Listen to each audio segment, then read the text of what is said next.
खुलुमबाय जोङो दिनै माखासे जोंनि बिटिसि ओनसोलाव थानाय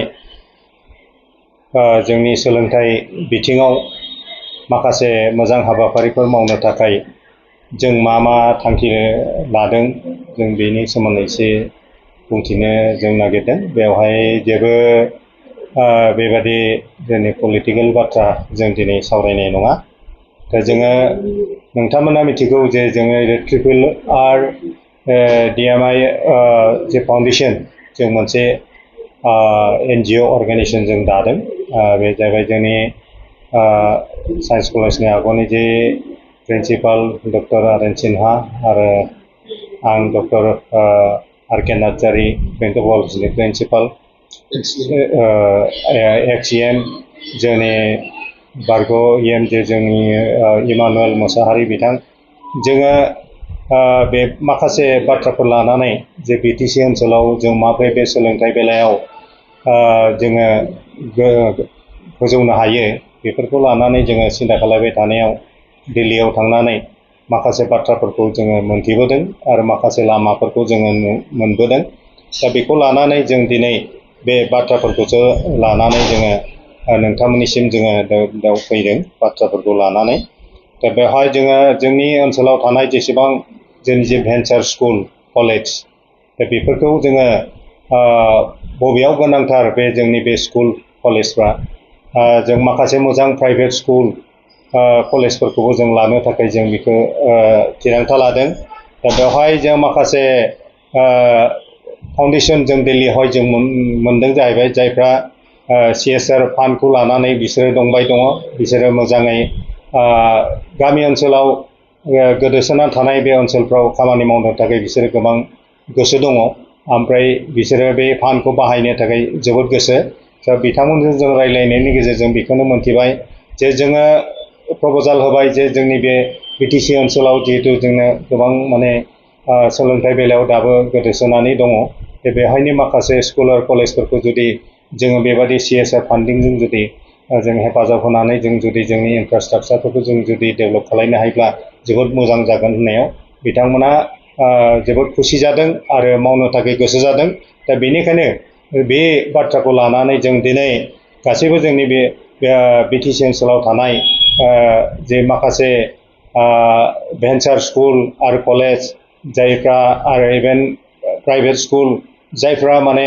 मोजां माखासे डकुमेन्ट्सफोर थानाय स्कुलफोराव माने जोङो बे माखासे बिल्डिंनि इनफ्रास्ट्राक्चारखौ मावनो थाखाय जोङो गोसो जादों। दा बेनि थाखाय जेबो बेबादि फैसा जोंनो बा पार्सेन्टेज बेबादि जेबो होनाङा। दा जोङो बे डकुमेन्ट्सफ्रा जुदि गासैबो जुदि दङब्ला बेवहाय जेबो फैसा होनाङाबालायनो बे हाबाफारिखौ मोजाङै लानो हागोन। दा बेवहाय 1 कौटिनिफ्रायबो बारा मोनसे बिल्डिं इनफ्रास्ट्राक्चार बेखौ प्लान एस्टिमेट बानायनायनि गेजेरजों बेखौ मावनो हागोन। दा गोनां माखासे लेखाफ्रा माने डकुमेन्ट्सफ्रा होनांगौआ जाहैबाय 12 बा 80G सार्टिफिकेट बा जोङो पान कार्ड बेफोरथ' थाखायोआनो। ओमफ्राय जे स्कुलनि CSR सार्टिफिकेट स्कुलनि बा कलेजनि नामै दा ISO सार्टिफिकेट ओमफ्राय ससाइटि रेजिस्ट्रेसन सार्टिफिकेट बिसोर माखासे गोनां डकुमेन्ट्सजों लोगोसे स्कुलफोरनि जे अपेनिं पारमिसन बा रिकगनिसन बिदिनो स्कुल कलेजनि बेफोरजों लोगोसे बे माखासे डकुमेन्ट्सफ्रा गोनांथि जागोन। आरो बेफोरखौ जुदि गैयाबा बेफोर डकुमेन्ट्सआ जोंनि बे JD र'डआव थानाय बे अफिसाव कन्टेक्ट खालामनानै माखासे बे डकुमेन्ट्सखौ मोननो थाखाय जोंनि स्कुल बा कलेजफ्रा माने हेफाजाब मोननो हागोन। दा बेनिखायनो जों खावलायदों जे जिहेतु जोंनि स्कुल बा भेन्सार स्कुल बा कलेजफ्रा जोंनि प्राइभेट स्कुलफ्रा जिखुनु बर' मिडियाम बा जिखुनु इंलिश मिडियाम जिखुनु मिडियामानो जाया मानो बेवहाय जेबो माने रायथानाय थानाय नङा। दा बेनिखायनो जोङो साफ्रोमबो जि मोनफ्रोमबो स्कुलनि जे हेडमास्टार बा प्रिन्सिपाल बिथांमोनखौ जों खावलायदों जुदि नोंथांमोना जुदि माबा मोनसे इनफ्रास्ट्राक्चार जुदि डेभेलपमेन्ट खालामनो थाखाय जुदि गोसो दङब्ला जोंनि बे ट्रिपल आर DMI फाउन्डेसन नाव माने खबर लानानै बे गासै हाबाफारिखौ लानो हागोन आरो बे इनफ्रास्ट्राक्चार डेभेलपमेन्टनि थाखाय बे रांफोरखौ मोननो हागोन आरो बिथांमोना बे जे एजेन्सिया जोंनो बे बाथ्राफोरखौहाय मा होनो खामानि मावनो नागिरदों बिथांमोनानो मावना होफैगोन बेवहाय हयथ' स्कुलनोबो बै फैसाखौ डाइरेक्टलि होनाय नङा बा जोंनोबो डाइरेक्टलि होनाय नङा जों खालि जों बिसोरो सुपारभाइज खालायगोन आरो जोङो मनिटरिं खालायगोन दा जोङो माने नायफागोन दा मा नांगौ मा नाङा माब्रै खालायनांगौ दा बेफोरखौ हेफाजाब होनो थाखाय जों ओंखारबोदों दा बेनिखायनो नोंथांमोन जायफ्रा गोनांथि दङ नोंथांमोना बे माखासे डकुमेन्टसफोरखौ लानानै जगाजग खालायनो हागोन जोङो माखासे एड्रेसफोरखौ जोङो मोननो हागोन नोंथांमोना थ' बेनिखायनो नोंथांमोननो बे गासैबो जोंनि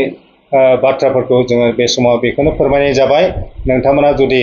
गोसो दङब्ला गोसो जायोब्ला जे गावबा गावनि स्कुल आरो कलेजफोरखौ जुदि डेभेलप खालायनो गोसो दङब्ला नोंथांमोना ओंखारबोनो हागोन दावगाबोनो हागोन खिन्थु बे खामानिखौ थाबैनो मावनांगोन आरो दा बेखिनिखौनो बुंनानै आं